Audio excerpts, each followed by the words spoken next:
Hi guys, today our tutorial is all about how to make a bridal bouquet and a boutonniere for groom. Okay, syempre kukuha tayo ng floral foam at saka ikakat natin siya na pa bilog. Ayan. Ayan na siya. So, linis muna para walang powder na maiwan doon sa pinag-cut. And after, I put yung tinali kong stick para yun ang magiging holder. Pag naglalagay ako ng stick, syempre ilalagyan natin ng glue para hindi siya matanggal. Para secure sa bridal bouquet. Okay. Kinakalculate ko yung gagamitin ko kasi ito po ay order. Dapat ay ma-control ko kung sakto lang siya doon sa price na dapat na binigay ko sa customer. So, ayan na. Siyempre, pag bridal, dapat more on white. Pero may touch of pink. Ang gusto ng customer ay may touch of pink ang kanyang bridal bouquet. Ayan na. Start with the flowers. Mostly, pag nilalagay ko muna yung flowers kung saan ko siya dapat ilagay. Saka na ako para mas mabilis na mag-ayos mamaya. Mayroon ng mga butas. Ayan. Kasi lalagyan ko siya ng glue pag naglalagay ng bulaklak para hindi matanggal. Alam niyo naman pag bridal bouquet, di ba? Tinatapon, pinapasalo sa mga bridesmaid pagtapos ng pag nasa reception na. Kaya dapat ay maayos yung pagkalagay at hindi siya ganoon, hindi siya natatanggal. Dapat nakaglue yung mga bulaklak para secure na secure sa floral foam. Para pag binatuman or mahulog man, hindi siya masira. Hindi siya masira agad-agad. Ayan na. Unti-unti. Nilagay ko siya na maliliit na bulaklak sa gilid. Ayan. Pupunuin natin siya ng bulaklak. Dapat walang makitang foam. Dapat full of small flowers siya. Baby's breath. Lahat na ng small flowers na meron ako na color white ay pinag-combine ko siya para maganda tingnan. Para iba-iba. Hindi pare-pareho. Maganda siya tingnan. Diba? Ayan. Nangalahati na. Ayan. Mag-glue ulit. Pag mga malalaking bulaklak ay ginuglue ko siya ng maayos para hindi matanggal. Ayan na. Ganyan lang guys gumawa ng bridal bouquet na gamit ay dried flowers. Yan ang pagkakaiba ng dried flowers. So,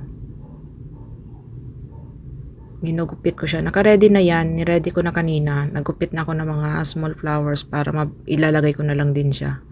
Para hindi ganun kahaba ang time na masasayang sa pag-video. Kasi naubusan ako ng memory. Pag sobrang haba ang video na gagawin ko. Yung ginagawa ko. Ayan. Malapit na. Nasa lower part na ako. O diba? Ganyan lang guys. Syempre, more on white para kasi pang bridal siya. Pero meron namang nag-order ng ibang kulay. May preferred silang color lalo na pag ang mga motif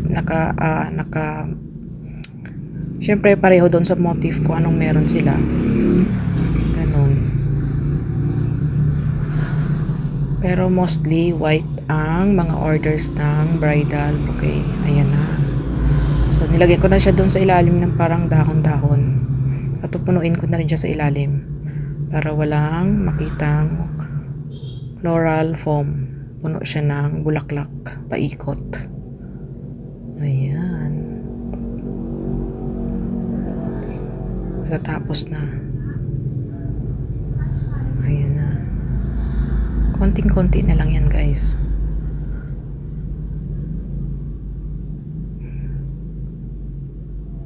Pag kayo gumagawa, syempre, wag nyo, mas maganda pa rin na iba't ibang bulaklak ang gamitin na same color. Para nag-stand out talaga yung bouquet. Ang ginamit ko dito ay mostly mga imported na dried flowers. So, medyo may kamahalan pero maganda kasi siya. Napaka-elegante niyang tingnan. Diba? Lagyan na natin parang dahon. Yung white na parang dahon sa ilalim. Ayan. Ayan na siya guys. Matatapos na. Konting finishing touch. Tsaka tapos na. Ganyan lang.